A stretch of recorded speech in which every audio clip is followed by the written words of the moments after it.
Hoy tenemos procedimientos y técnicas para aumentar o disminuir comportamientos. Casi nosotros podríamos decir que lo que podemos ofrecer técnicamente hablando se agrupan en tres componentes, en tres conjuntos de procedimientos y técnicas. Procedimientos y técnicas para aumentar comportamientos, es decir, nosotros queremos aumentar la frecuencia o queremos aumentar la intensidad de un comportamiento determinado, y para eso tenemos procedimientos y técnicas que nos ayudan.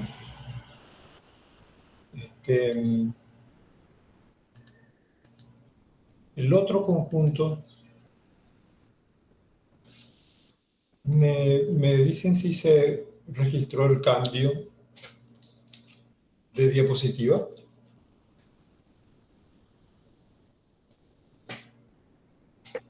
Sí, profe. Gracias. Decía, como que podemos sintetizar nuestra oferta técnicamente hablando en procedimientos y técnicas para aumentar comportamientos porque es deseable, porque es saludable, por lo que sea. Otro conjunto de procedimientos y técnicas para disminuir comportamientos. Evidentemente, la disminución de comportamientos implica que en la frecuencia o intensidad en la que está no es deseable, no es conveniente, e incluso posiblemente en algunos casos querramos suprimir o extinguir comportamientos. Y digamos que una tercera valija, una tercera carpeta de procedimientos y técnicas sirven para modificar comportamientos que están de alguna forma, en alguna medida, pero que así como están no son funcionales porque son insuficientes o porque necesitan optimizarse de alguna forma, ¿sí? Esta es una apretada síntesis de todos los recursos que disponemos en la aplicación de las técnicas cognitivo-conductuales. Y estos comportamientos o estos ámbitos de aplicación pueden referirse, por ejemplo, al manejo del entorno, ¿sí? Aquí vemos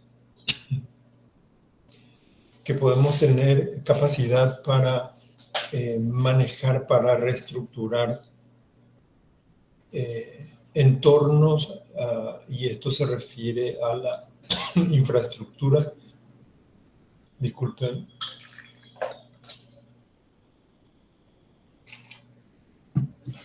A la infraestructura material, qué sé yo, el ámbito de nuestra oficina, el ámbito de nuestra habitación, esto puede estar en la casa, en el lugar de trabajo, en el ambiente de recreación, lo que sea que tenga lugar, lo que tenga que ver con infraestructura, material, digamos, ¿verdad? Los materiales, también podemos generar cambios en lo disponible en términos de materiales. Yo, por ejemplo, tengo disponible acá mi tereré, ¿sí? No sé si se llega a visualizar. Estamos nosotros en la base del campeonato, haciendo la base, digamos, Olimpia. Ahí está, este es mi termo. Esto es un material. Esto yo hago que esté aquí o que no, y que esté de determinada forma, digamos. Entonces, esta es una capacidad de manipulación de mi entorno que tiene que ver finalmente con lo que yo necesito para cumplir una función o yo necesito para satisfacer mis necesidades, digamos, ¿verdad? El manejo del entorno también tiene que ver con las personas. Si yo puedo juntarme con personas o evitar juntarme con otras personas en determinado tiempo, en determinado lugar, etcétera. El manejo también del entorno se refiere al manejo de los tiempos, a la organización de los tiempos, ¿sí? Saben ustedes que lo que nosotros hacemos se desarrolla en una línea de tiempo determinado, en una línea, digo, por darle alguna representación visual, en una línea en donde, en términos simples, podemos distinguir pasado, presente y futuro. Nosotros podemos manipular también, a ver, lo que es deseable o funcional a cualquier objetivo, a cualquiera que puedan pensar. También nosotros tenemos otro conjunto de comportamientos que distinguimos como voluntarios, es decir, aquellos que podemos ejecutarlos según decidamos y en tanto tengamos la funcionalidad disponible, es decir, yo quiero levantar la mano, lo hago, por supuesto eso implica que tenga disponible esa función, yo hablo, sí, esa es una conducta voluntaria y lo hago en tanto tenga la capacidad de hacerlo, ¿sí? Se supone esto. Y estos comportamientos que son voluntarios, podríamos decir, pueden ser tangibles o intangibles, es decir, puede ser conducta observable o puede ser conducta encubierta. Yo en este momento, en cuanto a comportamiento observable, puedo abrir los ojos o cerrar los ojos. En términos de comportamiento encubierto, yo puedo estar hablando ahora con ustedes, pero no me impide la capacidad de poder imaginar una playa, por ejemplo, ¿sí? O una merienda, o si quiero, puedo imaginar alguna persona o alguna actividad, lo puedo hacer voluntariamente, ¿sí? Entonces, hay un gran conjunto de comportamientos que están bajo nuestro dominio. Solamente depende de nuestra capacidad funcional y de nuestra voluntad. Y después está el gran conjunto de comportamientos llamados involuntarios. Son involuntarios en general, entre comillas, está puesto esto porque nosotros vamos a ver que manipulando adecuadamente los principios del aprendizaje, lo que se denomina involuntario puede tornarse voluntario, es decir, modificable según nuestra proposición, según nuestra necesidad. En general esto implica musculatura lisa. Cuando hablamos de comportamientos voluntarios, en general están implicados músculos estriados. Y en general digo, no es una muletilla, sino en realidad hay órganos como el corazón, por ejemplo, que tienen musculatura estriada, pero que se comporta como un músculo liso y bueno, y también su frecuencia, nosotros podemos de alguna manera influir sobre ella.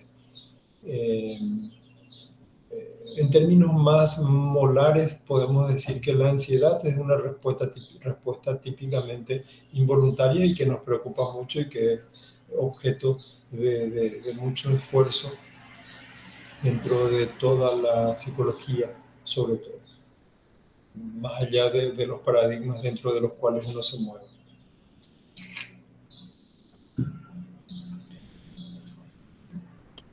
Profe, una consulta Angie. sobre los comportamientos involuntarios. Esos pueden ser también encubiertos. Sí, por ejemplo, cuando tenés en lo que se llama típicamente, en lo que se clasifica típicamente como estrés agudo o estrés postraumático, Por ejemplo, en las escenas que, no sé, por ejemplo, una escena violenta puede sobrevenirme sin que yo lo desee. Es más, puedo tener la firme intención de que esa escena no venga y me viene, ¿sí? Esa escena solamente la veo yo. En ese sentido es encubierta, tiene que ver con imágenes de un suceso determinado. El suceso no solamente puede ser aversivo, ¿sí? El suceso puede ser placentero también. ¿Sí? Yo puedo, por ejemplo, yo soy, no sé, hice votos de castidad, soy sacerdote y tengo escenas eróticas que me vienen y que yo no quiero. O sea, yo me propongo que no vengan por el voto de castidad que hice y sin embargo las tengo en mi cabeza. ¿Sí? Perfectamente. Entiendo, profe. Bueno, seguimos entonces. A ver, me voy hasta mi presentación.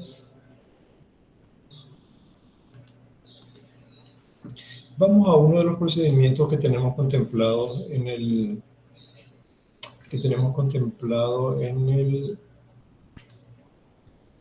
plan curricular. El control estimular.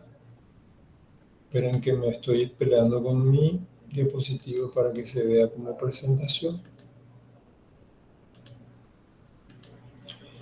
El control estimular es un procedimiento en donde lo que intentamos es instaurar o eliminar estímulos que estén impidiendo o provocando una conducta determinada, ¿sí? Esto vamos a ver en qué consiste con algunos ejemplos que son prácticos, pero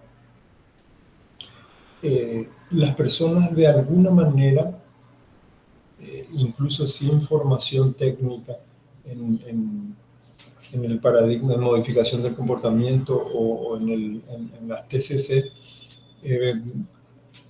se dan cuenta de cómo funciona el comportamiento y proceden a lo que nosotros llamamos control estimular. ¿En qué consiste?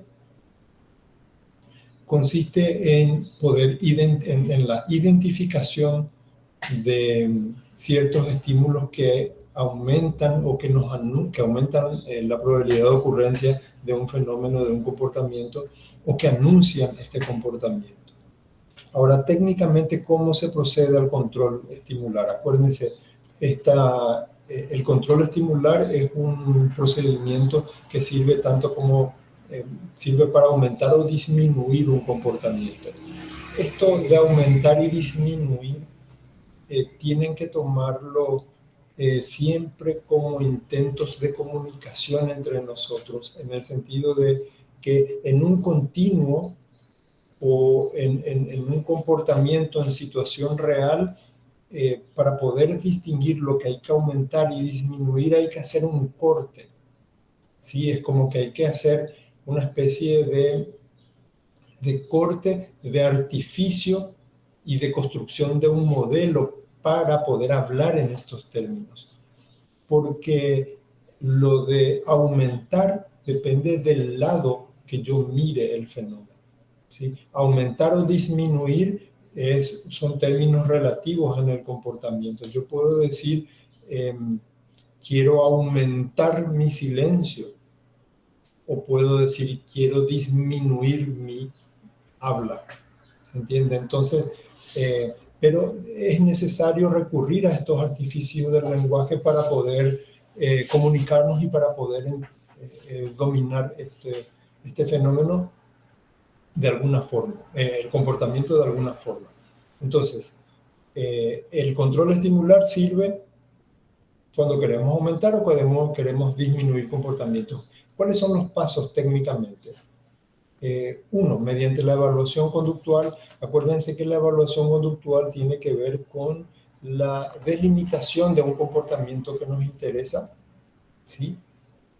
En términos metodológicos diríamos la delimitación de un problema, la recolección de información sobre esa situación, sobre ese problema, sobre ese comportamiento, y la recolección de información por todos los medios que tengamos disponibles, ¿sí? En general hablamos de heteroevaluación. Heteroevaluación quiere decir que cuanto más información tengamos y cuanto más diversas sean las fuentes, mejor.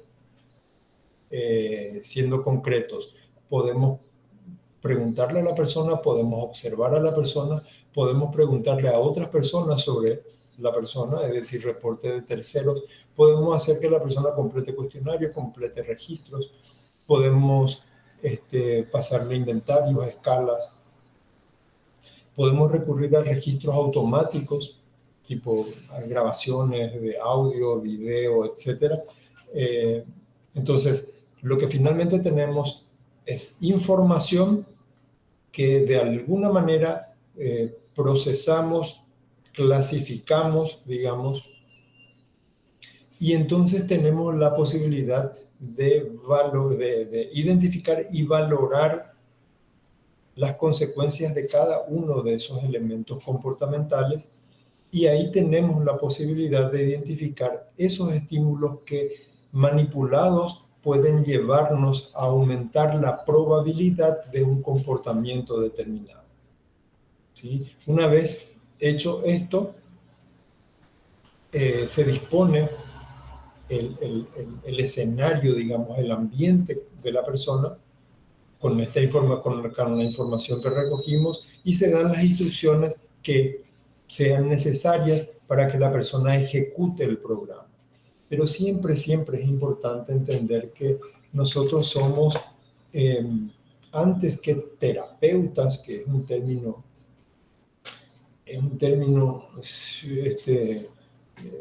no necesariamente adecuado cuando trabajamos el comportamiento de las personas.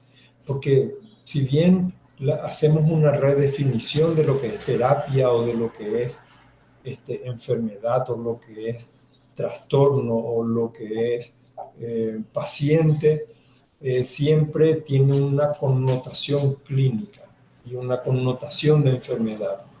Y el comportamiento, desde esa visión, no es una enfermedad, aunque podamos hablar de comportamiento mal adaptativo, podamos hablar de una disfunción. El comportamiento, llamarlo a un comportamiento enfermo o sano, es engorroso, es relativo, eso ya a lo mejor no es apropiado. Por lo tanto, si difícilmente podemos hablar que trabajamos con comportamientos enfermos, ¿cómo podemos llamarnos curadores, es decir, terapeutas? ¿Y cómo podemos llamar a la persona paciente? ¿Sí? Entonces, en fin, son cuestiones con las que surge el paradigma y con las que hasta ahora está, y es de difícil educación, porque los términos que se impregnan en la cultura siguen siendo estos términos inapropiados, inadecuados o términos obsoletos incluso, ¿verdad? Bueno, la cuestión es que, decía, siempre con la persona se trabaja la educación, es decir, tratamos de pasar la información técnica, no solamente las evidencias científicas de lo que vamos a hacer con ella, sino los argumentos teóricos, los conceptos. La persona tiene que comprender lo que está haciendo, ¿sí? Esto es muy importante, porque si no, alguien le está haciendo, y eso posiblemente ya es un comportamiento de riesgo, ¿sí? Posiblemente la autonomía, la independencia, sea un elemento, sea un aporte, como diría Kaplan, sea un factor protector, sea un elemento libertario de la persona, ¿sí? La autonomía, poder manejar la información que nosotros manejamos como expertos, poder manejar la técnica como nosotros manejamos, poder apropiarse, empoderarse, para que controle su propio comportamiento. Se dan cuenta como que estamos yendo hacia una especie de filosofía, no solamente de técnicas de modificación del comportamiento. Entonces, decía, se hace una especie de educación sobre esto, y más la persona entiende estos principios del comportamiento, más en condiciones está de ser autónoma y de poder controlar su comportamiento. La cuestión es que finalmente damos toda esa educación y las instrucciones para que la persona ejecute el programa. Voy a dar ejemplos, perdón, acá se mencionan luego ejemplos muy sencillos de control estimular. Si yo lo que quiero es aumentar la probabilidad de caminar, creo que caminar es deseable, creo que caminar es saludable, creo que caminar me expone a otras posibilidades, qué sé yo, de cruzarme con gente e interaccionar con esas personas. No importa, ¿sí? Pónganle ustedes los argumentos de deseabilidad que quieran, pero la idea es que si yo quiero aumentar la probabilidad de caminar, por ejemplo, si yo me doy cuenta en la evaluación de mi comportamiento que finalmente tomo la llave del auto y me voy hasta qué sé yo, hasta la universidad, o me voy hasta la visita de un amigo, hasta la visita de un vecino, me voy en auto. Entonces lo que puedo hacer, por ejemplo, es no dejar disponible la llave, que la llave del auto no esté disponible, ¿sí? Esto lo hacen los padres, esto hacen sus padres cuando quieren disminuir la probabilidad de que ustedes saquen el auto de la casa. ¿Sí? Se llama control estimular. Es decir, manipulan algún estímulo que disminuye la probabilidad de... disminuyen. Siempre hablamos, cuando hablamos de comportamiento, hablamos de mayor o menor probabilidad. ¿Sí? Cuando en las aulas de la universidad se dice que el conductismo es mecanicista, en realidad se sabe muy poco de conductismo porque siempre se habla en términos de probabilidad, no de una especie de fatalismo o de condición que se va a cumplir sí o sí. Es decir, difícilmente se hable de disminución de... Pero vamos a esperar que pase la chipa, ¿sí? Ok. Hablamos en términos de probabilidad de ocurrencia de un comportamiento determinado. Esto puede estar puesto por alguien, es decir, cuando el papá o la mamá de ustedes no deja la llave a vista o esconde la llave, disminuye la probabilidad de que ustedes vayan en auto a visitar a sus amigos, ¿sí? Claro que ustedes pueden, así como en las películas, encontrar la llave de, qué sé yo, pelar el cable y hacer contacto directo y qué sé yo, ¿verdad? Pero evidentemente es poco probable. Es decir, esto puede ser aplicado por alguien, en el caso que yo inventé, los padres con ustedes, pero también uno puede hacer eso. Es decir, y voy a pasar al siguiente ejemplo. Si yo quiero aumentar mi ingesta de frutas, por ejemplo, porque me doy cuenta que como pocas frutas y porque y yo sé que me conviene o lo que sea, entonces cuando voy al súper no compro bebidas azucaradas ni otros postres que, estando disponibles en mi heladera, aumentan la probabilidad de que yo coma. Entonces no compro, ¿sí? Entonces, ¿qué es lo que hago? Identifico los estímulos que aumentan la probabilidad de un comportamiento y trabajo sobre esos estímulos. Es decir, acondiciono, manipulo, controlo mi ambiente y los estímulos que están en mi ambiente. Yo hago que ocurra o hago que no ocurra. El otro ejemplo, si yo quiero, cuando estuve preparando esto, decía que estoy poniendo ejemplos estúpidos, voy a poner un ejemplo que más se aproxime a ellos. Seguramente quieren aumentar su probabilidad de lectura, ¿sí? Porque se acercan los exámenes y qué sé yo, y además son estudiosos y curiosos de la psicología, entonces quieren aumentar la probabilidad de lectura. ¿Qué tendrían que hacer? Por ejemplo, acondicionar una sala sin estímulos distractores, ¿sí? Una sala en donde yo esté cómodo, tenga el elemento de lectura, un libro, una impresión, un registro impreso. ¿Y cuáles son los estímulos que yo identifico como distractores? Mi teléfono celular. Entonces yo dejo mi teléfono celular en otro lugar. El otro estímulo distractor puede ser, qué sé yo, un aparato televisor. Entonces en esta habitación, en la sala de lectura, no tengo aparatos de televisión o computadoras, etcétera, ¿verdad? O no tengo una heladera, o no tengo, qué sé yo, un microondas para poder calentar alimentos, etcétera, ¿verdad? Es decir, nada que me pueda distraer. Esto supone que yo en mi evaluación identifiqué esto como estímulos distractores, ¿sí? Yo no estoy dando ejemplos universales, es decir, y esta es otra característica de los planes de intervención cognitivo-conductuales. No hay elementos universales, no hay planes universales. Los protocolos son intentos, pero siempre el énfasis de la evaluación es ideográfica, es decir, caso por caso.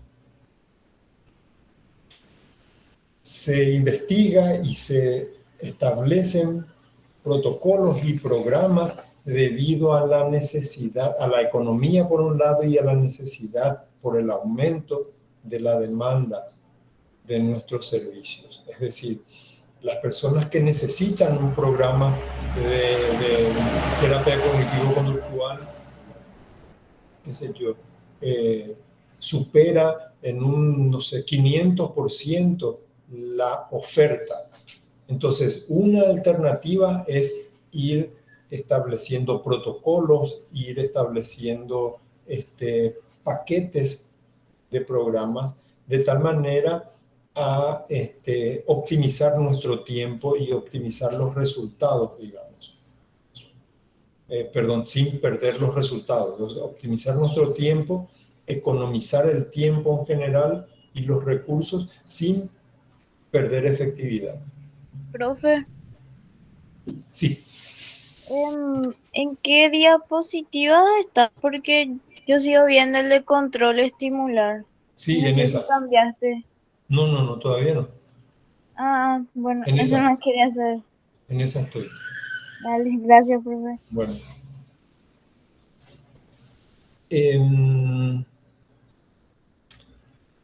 Quiero que miren la diapositiva o piensen en los conceptos para ver si hay alguna pregunta o alguna duda.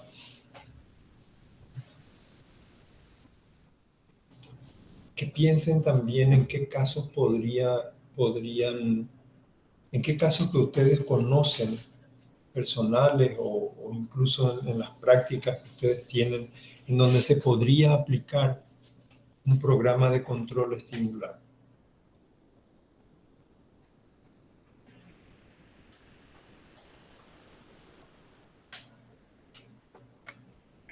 Profe, puede ser, o sea, tomando un Angie. caso que me tocó en una de las prácticas, ¿verdad? Era sobre una chica que le costaba en concentrarse, por ejemplo, para estudiar para su defensa de proyecto, ¿verdad? Em, entonces, en eso se podría usar el control estimular, profe. Tenía, Sí, siempre. tenía esa ansiedad, esa preocupación y eso le invadía y le dificultaba a ella centrarse en lo que realmente tenía que estudiar, por ejemplo. Ah, ahí metiste una palabra clave. A ver, si ella tenía problemas de atención y concentración por distractores, entonces sí cabe el control estimular, ¿sí? El control estimular en ese caso también tiene que ver con la administración de su tiempo. En general, un error típico en el manejo del comportamiento es hacer maratones de de estudio, de intentos de apropiación de un discurso o de un contenido determinado. Y eso rompe totalmente los principios del aprendizaje. En primer lugar, acuérdense que los dispositivos básicos del aprendizaje son tres, ¿verdad? La atención, la memoria y el interés, ¿sí? Entonces, cuando nosotros hablamos de atención, esa atención en donde tenemos calidad para la apropiación de un contenido determinado dura muy poco, dura solamente 20 minutos en el mejor de los casos. ¿Y qué es lo que solemos hacer? Maratones, estudiamos 2, 3 horas, 4, 5, 6 horas madrugadas, sin, tipo, como si fuéramos atletas de la lectura. Y ese es otro problema. Decimos que estudiamos, pero leemos. Leer no es estudiar. Entonces, eso es organizar el ambiente de tal. Por ejemplo, el control estimular sería, suponiendo que tenga distractores como teléfono, etcétera, hay que deshacerse de todo eso. La persona tiene que tener condiciones, no tiene que tener calor, no tiene que tener frío, no tiene que tener hambre, no tiene que tener sueño, etcétera. Está manejando los estímulos de tal manera a hacer más efectivo su aprendizaje. Y tiene que estudiar por intervalos de no más de media hora y, si es posible, con estímulos que aumenten la probabilidad de que se mantenga la lectura. ¿Cómo se llama técnicamente esto? Reforzadores. Es decir, nosotros tenemos que entender que los comportamientos que nosotros tenemos en abundancia, o los comportamientos que se mantienen, me refiero a cualquier comportamiento, que estemos hablando de lo que sea que ustedes quieran pensar en este momento, es porque hay reforzadores que lo hacen, ¿sí? Cualquier comportamiento. No quiero ni siquiera poner ejemplos. Cualquier comportamiento, todo comportamiento voluntario se mantiene por reforzadores. Entonces, si nosotros queremos tener un hábito de lectura, si nosotros queremos o un hábito adecuado de estudio, eso tiene que ser reforzado. Y el refuerzo, acuérdense, técnicamente tiene que estar inmediatamente después de la conducta. No es ningún refuerzo el título que me espera de aquí a 5 años. Y ya cuando tenga mi título voy a gratificarme. No es así, es un programa pésimo. Ahora, yo podría eso, vamos a ver en el otro procedimiento que tenemos, que es que trabajamos con variables encubiertas. En todo caso, yo podría hacer lo siguiente. Si tan gran reforzador es el título que voy a obtener, en todo caso podría pensar en el título. Es decir, convierto ese reforzador en un reforzador encubierto. Es decir, está en mi imaginación. Yo me imagino recibiendo el título, yo me imagino poniendo el título acá en un cuadro grandote, porque para más nuestros títulos son así tipo sábana. Los títulos de grado o posgrado aquí parecen una sábana, así no entra ninguna fotocopiadora, es un problema. Y bueno, y así ponemos el título e imaginamos que puede ser un reforzador, ¿sí? Pero, repito, nosotros somos a veces muy, muy torpes en el sentido de querer mantener comportamientos así tipo bajo sacrificio. Me sacrifico y entonces soy buen alumno. No hace falta sacrificarse. Es más, es mala idea sacrificarse. Es mala idea ser sacrificado. No porque yo esté en contra de cualquier doctrina. Es mala idea, conductualmente hablando. ¿Sí? Profe, sí. se dice luego que sin sacrificio no hay triunfo, más o menos. O sea, eso te hacen creer en realidad. Recompensa. Sí. Malísima idea, Dios Todopoderoso. Es como decir, qué sé yo, quiero hacer deporte y me voy a poner un champión con espinas, ¿verdad? Para que me duela y para que yo valore pero una estupidez, me voy a lastimar y de veras me va a ser muy aversivo salir a correr por el parque, ¿verdad? Entonces, creen las condiciones en donde, perdón, en este caso que estamos inventando sobre el estudio, la lectura, en donde leer sea grato, en donde leer dé gusto y tenga consecuencias inmediatas agradables, ¿sí? Ahora, y aquí viene otro desconocimiento típico. Ah, claro, pasa que si así le educo a mis hijos o así me educo yo, solamente me muevo por el interés del premio. Esto me da risa porque así gente dice, no, ahí solamente, después ya solamente por el premio nomás, ya no querés estudiar por altruismo y por pavadas, ¿verdad?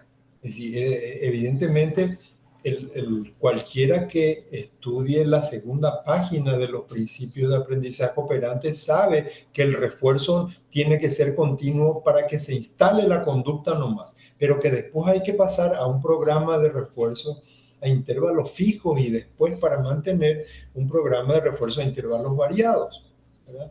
Y en el programa de refuerzo de intervalos variados es lo que maneja todo nuestro comportamiento permanentemente, ¿verdad? Es decir, ustedes se esfuerzan por estudiar y no siempre se les está halagando por eso. Pero cada tanto alguien les dice, qué meritorio que es lo que hacen ustedes. Qué bueno es saber que ustedes jóvenes, en vez de estar, qué sé yo, jodiendo, por ahí están estudiando y se están formando para tener un futuro mejor y para construir un planeta mejor. O sea, ¿cada cuánto ustedes escuchan eso? ¿Qué sé yo? Cuando Dios y la Virgen quieran nomás, ¿verdad? Pero eso es, Así es, profe. ese es un Así mismo. programa que se llama a intervalos variados. Uno no sabe cuándo va a venir el refuerzo, pero en algún momento va a venir. Y si no viene, yo me doy mi propio refuerzo. Eso es tener el control del comportamiento. Bueno, perdón, me estoy desviando técnicamente, creo que, o sobrepasando el tema de control estimular. Quiero que piensen, Profe, sí, quiero contarte una situación también. a ver, Los primeros meses del año empecé con la cuestión del acompañamiento escolar, o sea, tipo a los nenes. Y bueno, en particular el caso trata de un... Si escuchan un ruido raro es mi computadora nomás, no sé cómo, pero bueno. Primero empezamos a trabajar en un negocio en donde vendían así electrodomésticos y eso, y habían teles encendidas, había muchos estímulos. Y él copiaba muy lento. Estaba empezando luego a escribir, pero es como que todos esos estímulos hacían que el proceso, o sea, nos lleve mucho más tiempo de lo que debería, porque, no sé, él veía a alguien pasar y ya me contaba una situación. Él veía algo en la tele y ya me contaba qué tipo vio, o no sé, relacionaba cualquier cosa con cosas que él me quería comentar. Y después me di cuenta, ¿verdad?, de que evidentemente esos estímulos eran los que hacían que a nosotros nos tome mucho más tiempo de lo que debería terminar su tarea. Y yo le comenté eso a sus padres, ¿verdad? Y nos cambiaron a otra, o sea, a una pieza, digamos, en donde no había, o sea, por ejemplo, no habían esto de las teles prendidas con diversos tipos de programas o la gente que entraba y salía. Y él realmente, o sea, disminuyó el tiempo que nos tomaba terminar las tareas. Y eso más, o sea, me acordé cuando hablaste de las situaciones, me acordé de ese momento. sí, pero ahí hay una cuestión también interesante para aprovechar y decir que, que nuestro diseño, o sea, el diseño que nosotros tenemos conductualmente, o sea, biomecánicamente, o no sé cómo decir, nuestro organismo está preparado para la atención a los cambios. ¿sí? Es decir, por eso yo les puse para que no les hipnotice tanto, no se me duerman, yo les puse ese cosito que se mueve acá atrás, ¿sí? Se mueve. Entonces cuando ustedes están por dormir, ¿sí, ven que se mueve ahí algo, entonces se despiertan otra vez. Ese es un día, no, eso no tiene nada que ver eso es parte, esa es parte del diseño que tenemos, y los evolucionistas dicen que los animales en general estamos preparados para detectar el movimiento porque es una manera de aumentar la probabilidad de sobrevivir, ¿verdad? Porque si yo no percibo lo que se mueve, evidentemente un depredador puede estar muy cerca mío, liquidarme, y yo ni siquiera me di cuenta. Entonces, es un elemento básico de todo animal, es la capacidad de poder ver el cambio.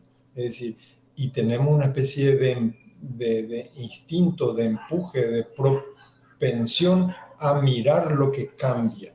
Entonces, si a tu chico, Jessica, estaba en donde se movían las imágenes para más la televisión, es una especie de máquina justamente que ya pilló que el movimiento es lo que atrae, y por lo tanto ya no hay escenas pegadas por mucho tiempo, sino que están cambiando permanentemente.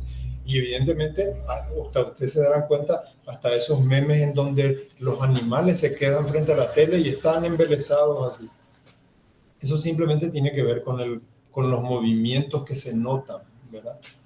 Profe, y Sí. la cuestión con él, por ejemplo, era que no quería luego copiar. Y entonces es como que tenía esos estímulos cerca o medio que se aprovechaba de esas cuestiones.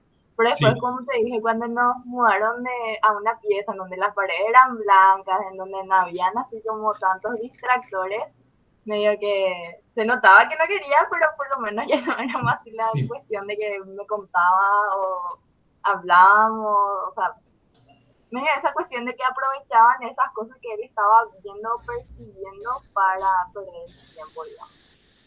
Jessica, vamos a atender cómo depende del cristal con que uno mire. Decíamos, de acuerdo a qué interés tenemos y qué corte hacemos, una línea de tiempo o un comportamiento puede ser interpretado de más de una forma. Si ustedes le escucharon a Jessica, ella dijo, a él no le interesaba luego leer, o sea, no le interesaba luego leer, ¿verdad? Y entonces es que miraba cualquier cosa que se movía, ¿verdad? Si yo pongo al revés, es decir, yo doy la vuelta, ¿qué es lo que me doy cuenta? Que en realidad los aparatos de televisión que estaban encendidos o las personas que pasaban y se movían presentaba lo que se llaman conductas incompatibles con la lectura, ¿sí? Muchas veces nosotros lidiamos con ciertos comportamientos no deseados, generando conductas incompatibles, ¿sí? En este caso, no era deseable, pero eso es lo que pasaba, que era incompatible con la lectura, que yo tenga movimientos alrededor. Era incompatible con la lectura. ¿Qué puede ser incompatible con que me coman las uñas? Estoy así, ¿verdad? ¿Qué es incompatible con que me coman las uñas? Y es incompatible que, no sé, me pasen algo, ¿sí?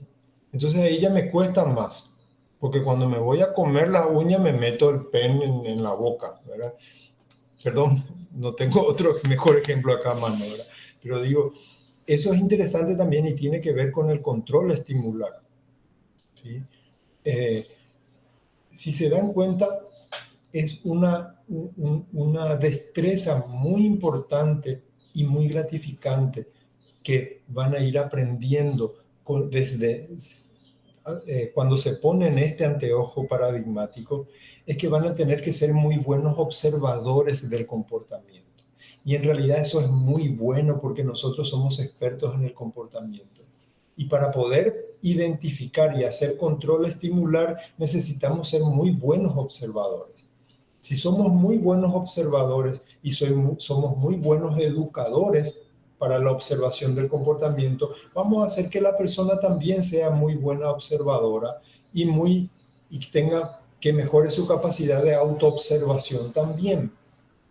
Cuando yo tengo esas capacidades de observación y de autoobservación, en realidad me estoy convirtiendo en un evaluador, en un analista del comportamiento. Y si yo analizo adecuadamente el comportamiento, tengo más probabilidades de ser eficiente en el control de esos comportamientos. En fin, vamos a avanzar porque se nos fue el tiempo, se nos va el tiempo y nos resta todavía para no dejar nada pendiente de este capitulito. Este procedimiento que se llama sensibilización encubierta. ¿En qué consiste? Atiendan, también forma parte tenemos que tener en cuenta que estamos hablando de comportamiento voluntario, es decir, funciona en esto lo que es el aprendizaje operante. Pero ¿cuál es la diferencia? Hay un libro muy bueno, yo no sé si puse en la bibliografía, se llama Condicionamiento encubierto de Upper y Cautela, editorial DDB, que desarrolla todo esto, ¿verdad? El condicionamiento encubierto, es decir, el aprendizaje encubierto, supone se soportan algunos supuestos tales como el principio de uniformidad, que se llama, es decir, que los principios del comportamiento observable son los mismos que los del comportamiento encubierto, es decir, del pensamiento, etcétera, de las variables cognitivas. Dicen, no hay diferencia. Y hay contigüidad, ese es el otro principio. Hay contigüidad entre ellos, ¿verdad? Bueno, en fin, la cuestión es que este procedimiento que se soporta en el aprendizaje operante hace que nosotros podamos disminuir la probabilidad de un comportamiento. Hablando en términos más clásicos, esto se soporta en los principios del castigo. ¿Qué es el castigo? Es un estímulo que presentado después de un comportamiento determinado disminuye su probabilidad, ¿sí?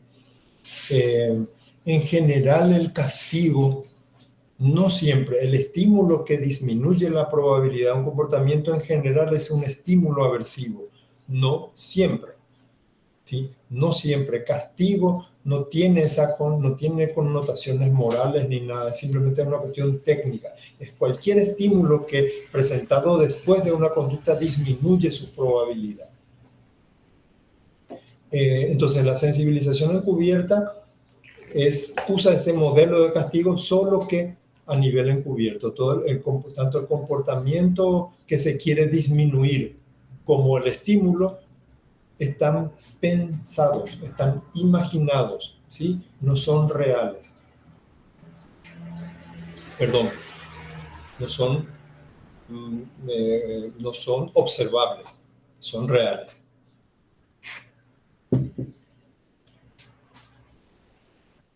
Otra cosa que hay que decir, aprovechando esto, es que nosotros tenemos una especie de enunciado que nos repetimos cada vez que estamos en la posibilidad de elegir un procedimiento como este, es que los procedimientos negativos, este es un procedimiento negativo, se utilizan solamente cuando se han agotado los recursos positivos y cuando el comportamiento en cuestión sea nocivo, sea de riesgo o peligroso para la salud, el bienestar o la vida de las personas. ¿Sí? Solamente. ¿Por qué? Y no es por ninguna cuestión así moral ni de valores, sino simplemente porque en la comparación de todos los procedimientos de aprendizaje del comportamiento, el castigo tiene muchos problemas técnicos. Entre ellos, lo que se llama, producen mayor recuperación espontánea, es decir, en otros términos, nos olvidamos más fácilmente en comparación a lo que aprendemos mediante otros procedimientos. El otro problema del castigo es que funciona solamente en presencia del castigador, ¿sí? Es decir, del que provee el estímulo aversivo. Entonces, esto es un problema porque en general nosotros queremos comportamientos que sean autónomos, libres, espontáneos, controlables por la propia persona y no por otra.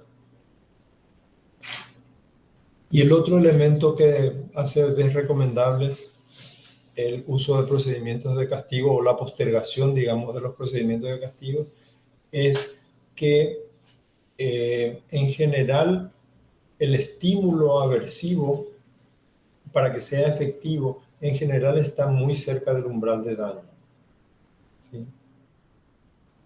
Y como este umbral no tiene señales, uno en realidad no sabe cuándo va a producir daño en un procedimiento determinado. A ver, ¿de qué estamos hablando?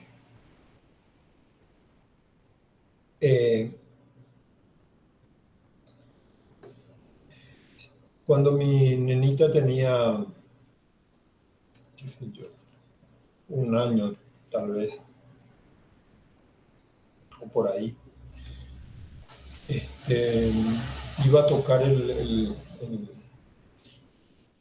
enchufe, ¿sí? Entonces, ¿qué pasa en esta situación? En primer lugar, como mi enunciado decía, hay que primero agotar todas las técnicas positivas. ¿Cómo hacer con una técnica positiva que un niño no tenga curiosidad ni ganas de meter el dedo en un enchufe? Es difícil pensar, ¿verdad? Y por otro lado, el comportamiento se dio casi espontáneamente. Estaba UPA, vio el agujero del tomacorriente y dirigió su dedo hacia el agujero. Y entonces cuando le di no sé cómo se llama, manotazo, no sé si manotazo suena muy grande, ¿verdad? Y en realidad Palmada.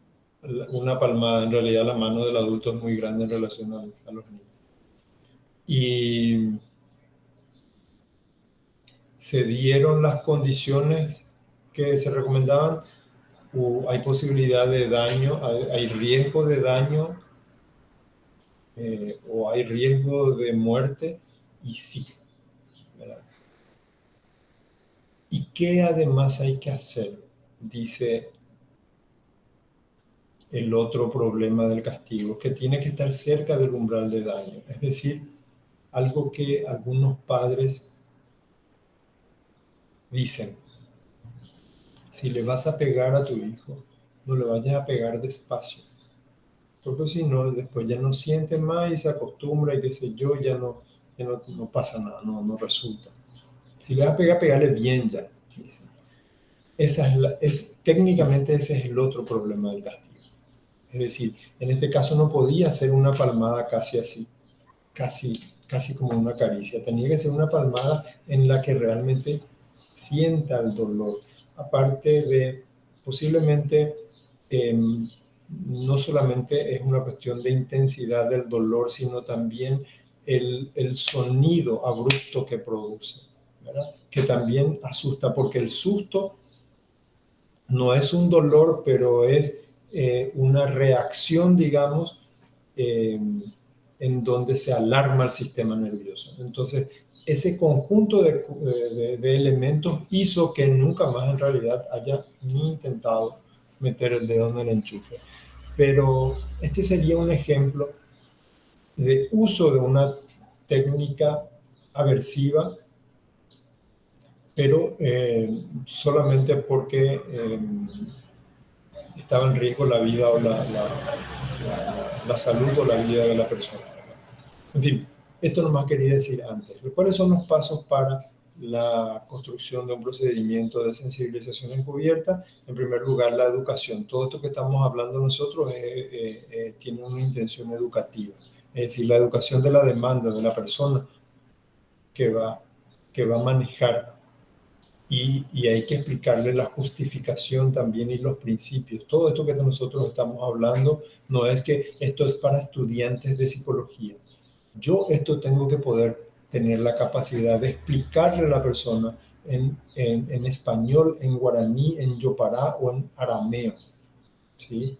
Es decir, tenemos que desarrollar nuestra capacidad de poder entender el comportamiento y poder describir y explicar el comportamiento para que la persona pueda entender. Es decir, nosotros no podemos, éticamente no se puede descartar la inteligencia de la persona. Es decir, tipo, hacé nomás porque yo ya soy la autoridad y yo te digo, no es así, ¿sí? Entonces hay un primer paso de educación, educativo, altamente educativo. Después de la verificación de las condiciones y competencias adecuadas de la persona, eso quiere decir que la persona tiene capacidad para poder entender, comprender todo esto, para poder imaginar. En general, los hombres tenemos menos capacidad imaginativa que las mujeres. Por ejemplo, si me dicen, quiero que imagines la defensa de tu tesis frente a los 3 examinadores y a un auditorio de la universidad. Y yo procuro, no me puedo imaginar, ¿verdad? Tan fácilmente. A las mujeres, según la información que se maneja, a las mujeres les cuesta menos. Si tienen más capacidad, tienen imaginación más fácil, es decir, traen la imagen en menos tiempo y esas imágenes son más vívidas en relación a lo que el hombre. Sin embargo, esta es una capacidad no pegada al género biológicamente hablando. Esto tiene que ver con el entrenamiento. Por lo tanto, cuando hay pobreza, digamos, en las imágenes que se generan, eso se mejora, se entrena primeramente, suponiendo que sea muy importante este procedimiento. Bueno, en fin, vemos las condiciones, la capacidad que tiene la persona de imaginar, las competencias, las destrezas adecuadas, ¿sí? Y después se eligen los elementos, los estímulos con los cuales se va a trabajar, se construye la escena como si fuera una película en la cabeza. El esquema es relativamente sencillo. La conducta no deseable, es decir, yo por ejemplo digo, la conducta no deseable es meter esto en la boca. Yo tengo que imaginar que estoy poniendo mi tereré y que estoy por llevar a la boca el tereré. Ahí tenemos que pensar cuál es el estímulo aversivo que sea particularmente intenso para la persona. ¿Sí? Atiendan, no hay un estímulo aversivo universal.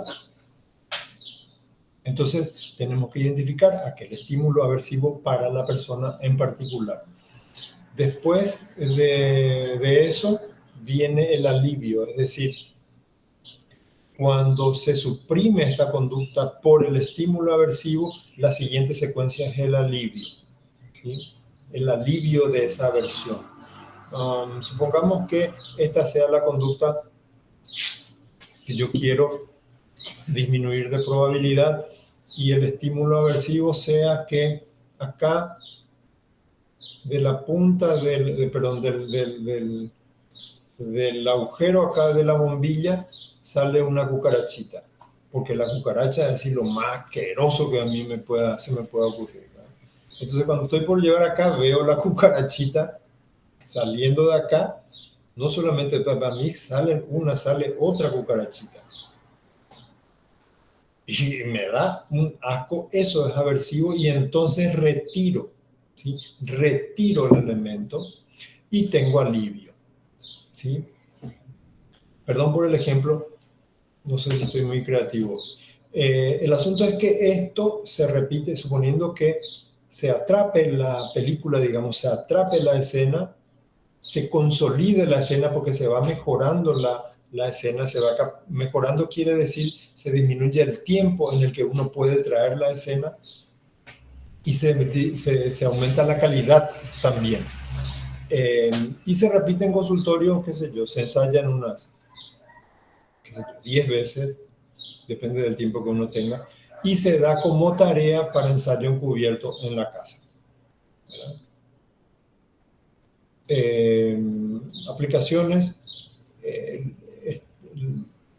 los comportamientos en general en donde ya se recurre a este tipo son comportamientos generalmente difíciles asociados a los alimentos, a las drogas, a conductas de riesgo, cualquier conducta de riesgo en cualquier área. Los juegos famosos, los jueguitos electrónicos, etcétera, lo que también se conoce como ludopatía, etcétera.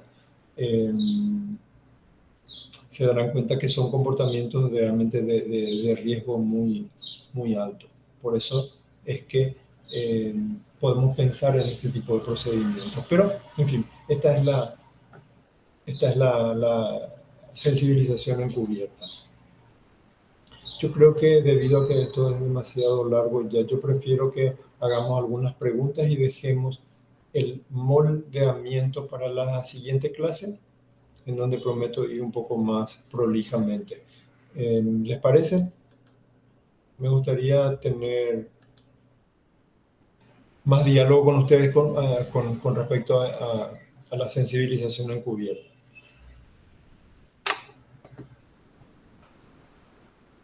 Todo claro, profe, de mi parte.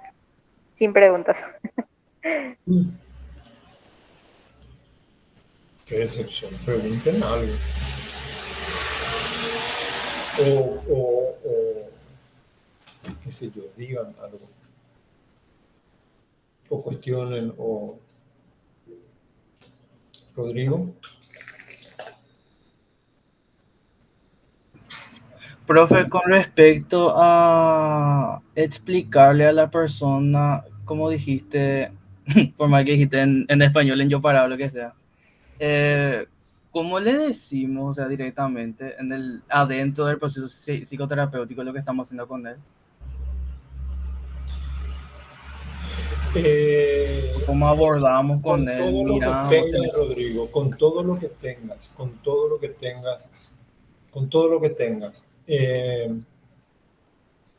Eso quiere decir con todo lo que tengas de fluidez verbal, y si no es suficiente hay que incrementar la fluidez verbal. ¿De qué estoy hablando para no ser tan abstracto? Si yo tengo que decirte, quiero que generes una escena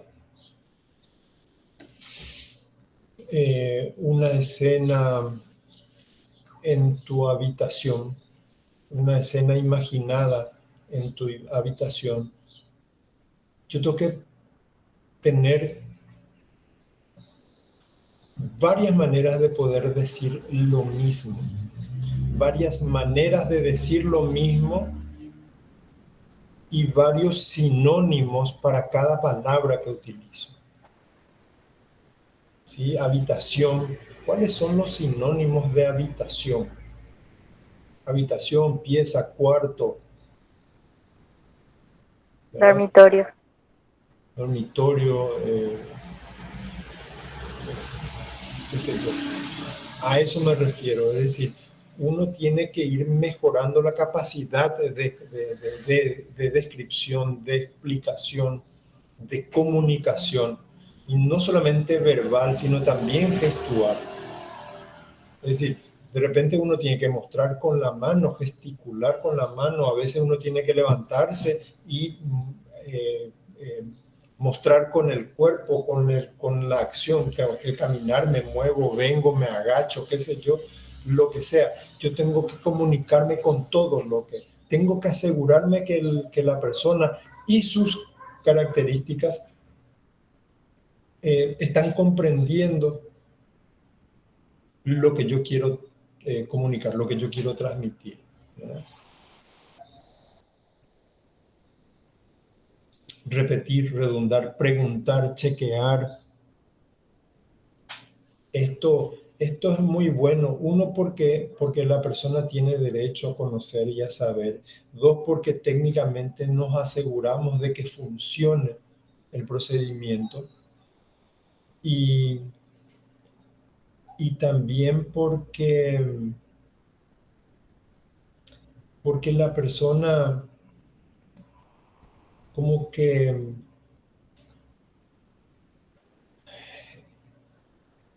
que recibe el interés nuestro, es decir, eso que le llamamos tan así trivialmente empatía y no sé qué, el interés, demostrar interés. En realidad, cuando yo me comunico y procuro comunicarme de distintas formas y me ocupo de saber si la persona entendió,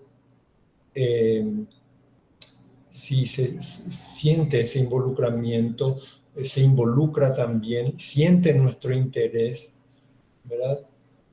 Es importante, tiene muchos beneficios. Que conste también nos mejora a nosotros personalmente. Porque en tanto yo me esfuerzo por comunicarme mejor, qué sé yo, el procedimiento de control estimular a una persona con la que estoy trabajando. Después cuando cierro el consultorio y me voy junto a mi familia, yo me comunico mejor también con mi familia. Es genial. Genial es lo que nosotros, la ciencia y la tecnología que nosotros elegimos para trabajar, para estudiar, es genial. No solamente tenemos la oportunidad de hacer el bien a las personas, a la humanidad, no solamente de poder tener un trabajo digno, sino también de poder mejorar nosotros como personas.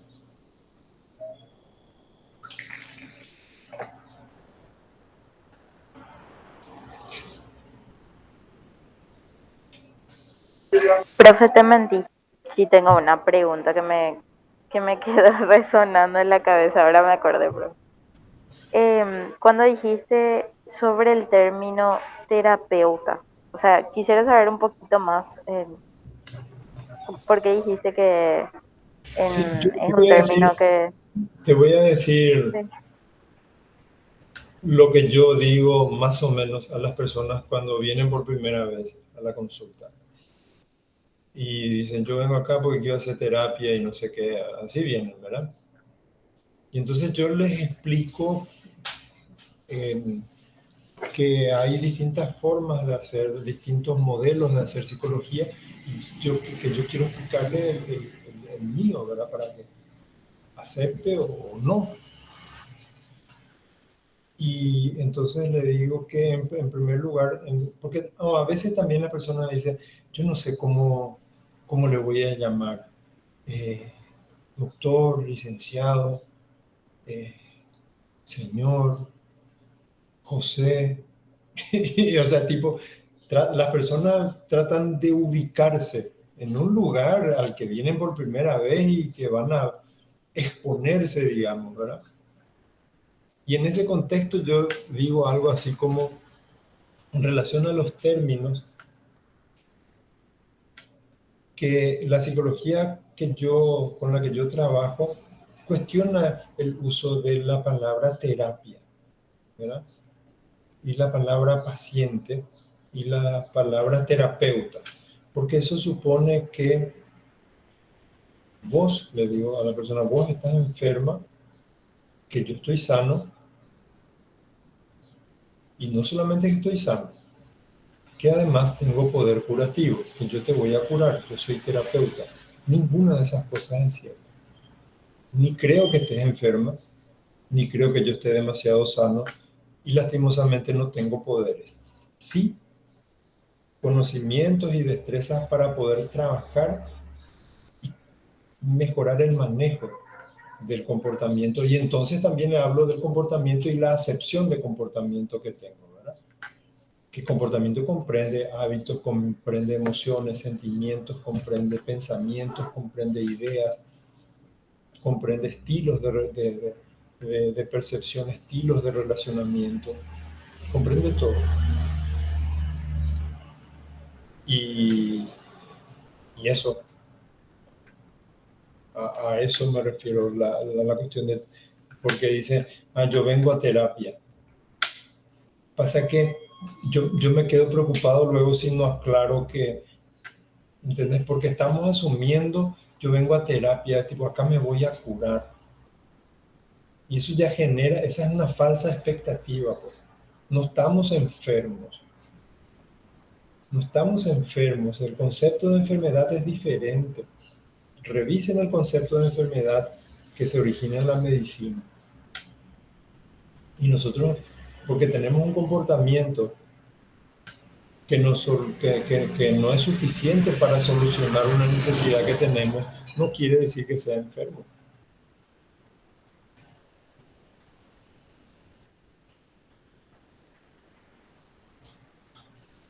Y sobre todo, y esto es como corolario nomás, sobre todo porque esos términos son estigmatizantes. La persona se etiqueta como enferma, le consideran como enferma, y para más enferma de la cabeza. ¿Sí? O sea, no es, qué sé yo, que yo tengo dislipidemia, ¿verdad? No, estoy mal de la cabeza. Andate a tu psicólogo, así cuando alguien le quiere ofenderse, andate a tu psiquiatra, andate a tu psicólogo, que estás mal de la cabeza. Eso es, nadie te dice, sí, nadie te dice, che, dislipidémico, andate de aquí, apendicectomado. Nadie, nunca.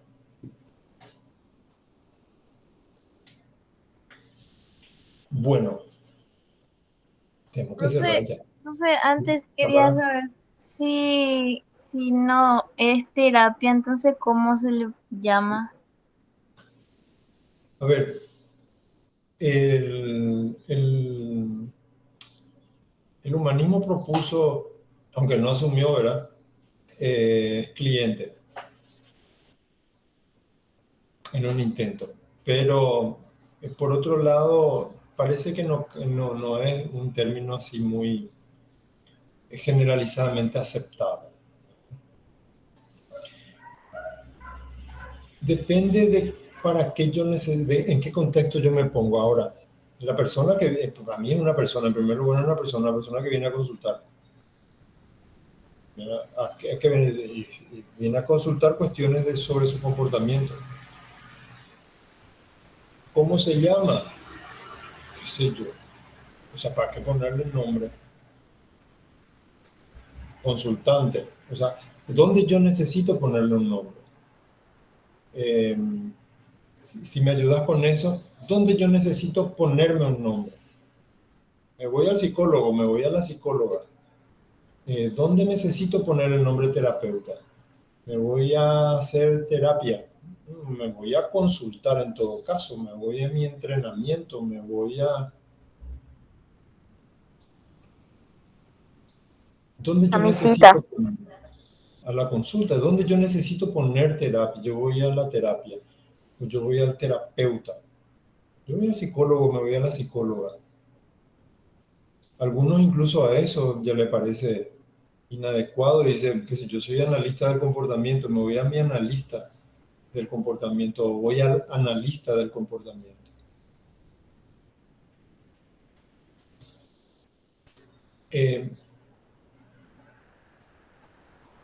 Conste que, por ejemplo, paradójicamente en la medicina, en donde surgen todos estos términos, las personas no dicen me voy a curar, me voy a consultar. La gente, aunque se vaya, qué sé yo, a recibir una medicina, no dice me voy a recibir terapia médica.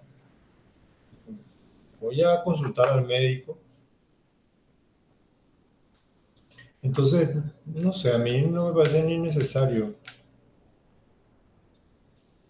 ¿Qué estás haciendo? y atendiendo a mi cliente, atendiendo a mi paciente. No necesito decir eso. O sea, estoy trabajando en mi consultorio con personas.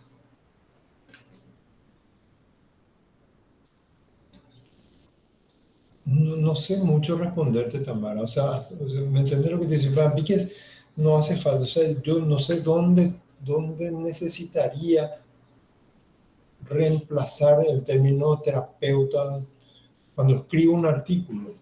El profesional lo escribo. El profesional o el psicólogo o la psicóloga. Consultorio, ¿no? ¿Dónde se hace consulta? Oficina, le puedo llamar también oficina. Los psicólogos laborales llaman más fácilmente oficina a su lugar de trabajo.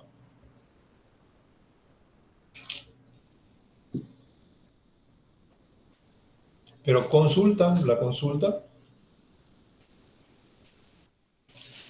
en cualquier parte. O sea, no. Si bien no se refiere en general al ámbito de la salud, no necesariamente.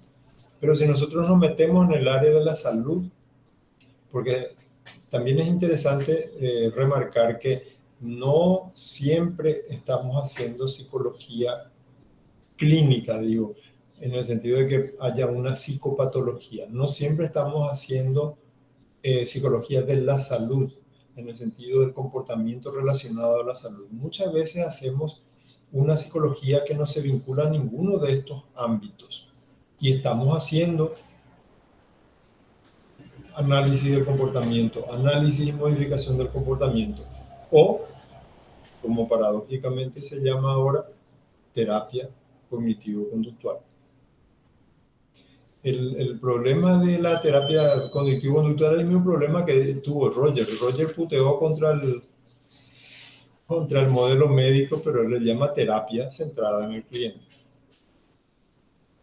Pero no importa, o sea, el problema no es ser contradictorio, el problema es entender que hay que avanzar hacia terminología que sea más apropiada. Esa es una búsqueda.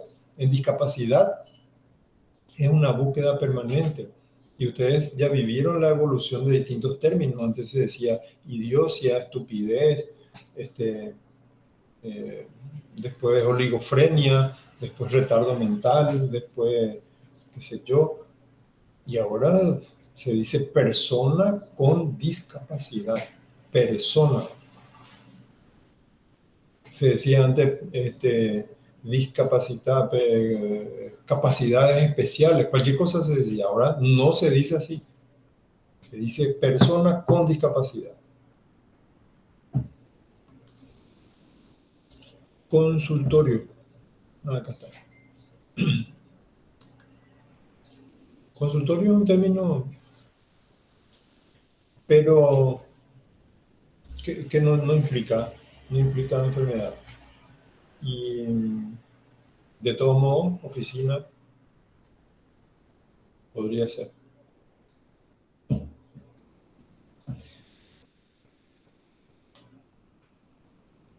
Cortamos por hoy. Nos despedimos y vamos a merendar. Nos vemos el próximo. Profe, yo ya estaba pensando en una torta. Pensamientos encubiertos. Bueno, yo en una media luna calentita, realmente. Torta así muy cumpleaños. Bueno, profe. Bueno, nos vemos. Gracias por Chao. todo. Profe, gracias. Bueno, chao.